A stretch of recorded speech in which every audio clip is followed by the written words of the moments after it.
இந்த திரைப்படத்தை பத்தி எல்லாரும் சொன்னா நானும் சொல்றது இல்லை. இதுல ஒரு சின்ன பாட்டுல நான் நடிச்சிருக்கேன். சாம் எனக்கு தொடர்ந்து ஒரு 20 கால நண்பர். இந்த சினிமாவில் இந்த 24 காலத்துல நான் அடிக்கடி சந்திச்ச ஒரு மனிதர், ரொம்ப ஆர்வமுள்ள ஒரு மனிதர். சினிமாவை கற்றுக்கொள்ள வேண்டும், சினிமாவை நேசிக்கிற ஒரு மனிதனாக இருக்க. நம்ம ஊர்ல என்ன ஒரு பிரச்சனை அப்படின்னா, வெட்கமே படுறதில்லை நம்ம யாருமே. ஏன் இதை சொல்றோம்னா, திரைப்படத்தை பொறுத்த வரைக்கும் உலக திரைப்படங்கள் உடைய வளர்ச்சி, உலக திரைப்படங்கள் செய்கிற புரட்சி, அதாவது நாம இப்ப ஒரு 100 வருடங்களுக்குள்ள சினிமா கையாலேயே சுத்திக்கிட்டு மௌனமா பேசி மௌனமா வாய்ஸே இல்லாம அப்புறம் அதுக்கு சவுண்ட சேர்த்து அப்புறம் அதை கலராக்கி எவ்வளவோ இந்த 100 ஆண்டுகள்ல ஒரு மகத்தான வளர்ச்சி உலகம் தந்திருக்குது. அந்த கேமரால இருந்து எத்தனையோ கேமரா மாறி இன்னைக்கு டிஜிட்டல். அன்னைக்கு ஒரு மூவி, அதாவது அசைகிற ஒரு உருவத்தை பார்க்கணும்னாலே நம்ம தியேட்டருக்கு தான் போனோம். அதுதான் அவ்வளவு பெரிய ஒரு ஜனங்களுக்கு அவ்வளவு ஆர்வமா அதை ஈர்க்குது. அசைகிற உருவம், இன்னைக்கு அசைகிற உருவங்கள் நம்முடைய கேமராவே ஒவ்வொருத்தரும் படம் எடுக்கிற அளவுக்கு நம்ம வந்துட்டோம். இப்ப இவ்வளவு வளர்ச்சி, நம்ம ஒரு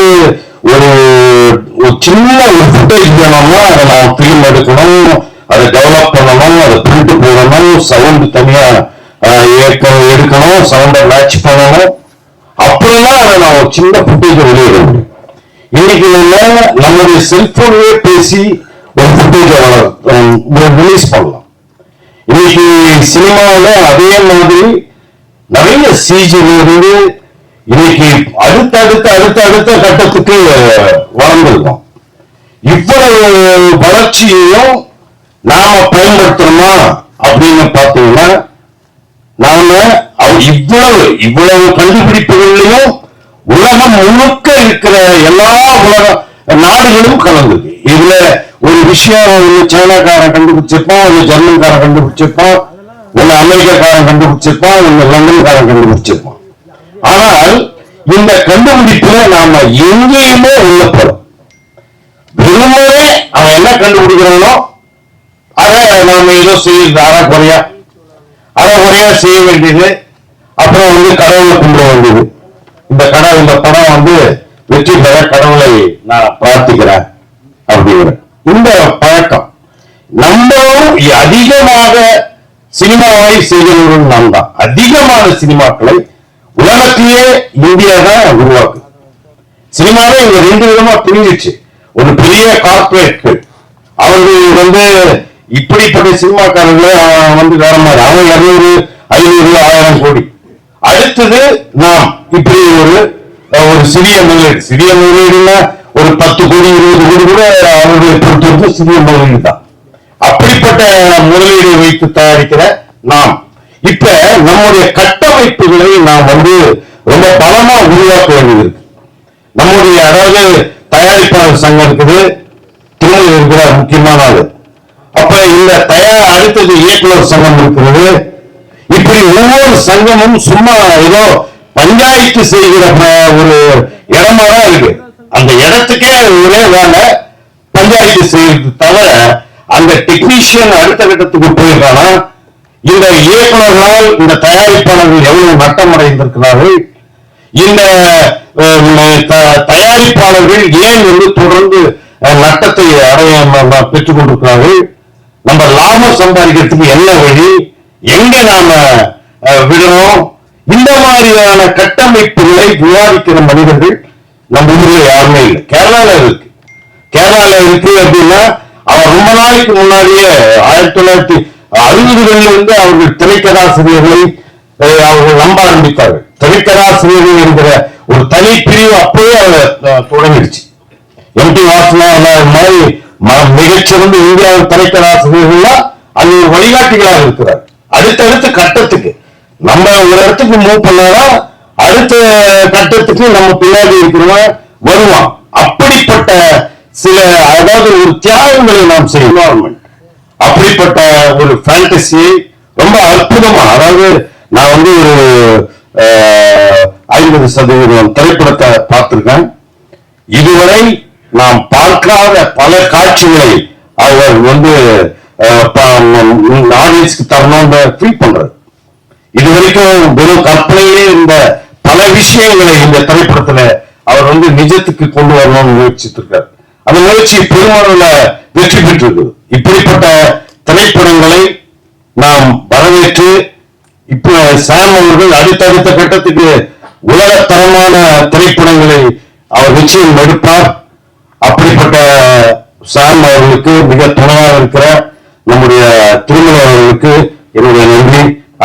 இங்க வந்திருக்க பத்திரிகை நண்பர்கள் அண்ட் எல்லா கெஸ்ட் அண்ட் டீம் மெம்பர்ஸ் உங்களை எல்லாருக்கும் திருப்பி பாக்குறேன். ஸோ ரொம்ப ரொம்ப actually when I got to hear the story of Gajana, எனக்கு ஒரு லைன் சொன்னாங்க that in the heart of Nagamalai forest there is a treasure that is guarded by some mystical stones, and when some humans seek out to claim that treasure, the forest itself rises to protect its secret.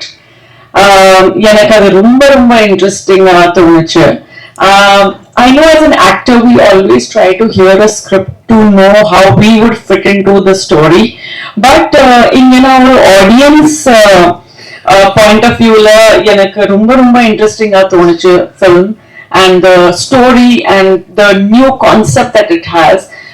நான் நினைக்கிறேன் நம்ம Indian film இண்டஸ்ட்ரியில இந்த மாதிரி ஒரு adventure film இன்னைக்கு வரைக்கும் வரல. Not only the Tamil film industry I'm talking about, but எல்லா languagesல பாத்தீங்கன்னா I don't think I have seen such an interesting adventurous story and making so far. So இது ஒரு refreshing ஆன change இருக்கு நம்ம ஆடியன்ஸ்க்காக. And ஒரு ஆக்டரா இதுல நான் ஒர்க் பண்ணிருக்கேன், but as an audience I'm more thrilled to watch it in theaters. I'm sure it's going to be a visual treat. Trailer pathadne, I felt that it is something which will be enjoyed not only by kids but by adults as well, and it is something that I'm looking forward to on the 9th of May myself. I think for the vision of Gajana, I would like to congratulate and really appreciate my director Prabhadish Sam sir for his unique vision and for doing something so brave. இவ்வளோ ஒரு பிரேவான attempt பண்ணிருக்காங்க. ஈஸியா root எடுக்காம VFX heavy film இருக்கு, அவ்வளோ work இருக்கு. So it took a lot of time to come up with a product like this. So I'd really like to congratulate him for such a wonderful effort. Team of T Creations, Thirumalai sir, for this wonderful support towards Gajana. 9th May film theater release ஆக போகுது. So please go watch it, and I'm sure you're very soon going to see Gajana part 2 as well. Thank you. இந்த video உங்களுக்கு பிடிச்சிருந்தா like பண்ணுங்க, share பண்ணுங்க, comment பண்ணுங்க, subscribe பண்ணுங்க, மறக்காம பெல் ஐகானை கிளிக் பண்ணுங்க.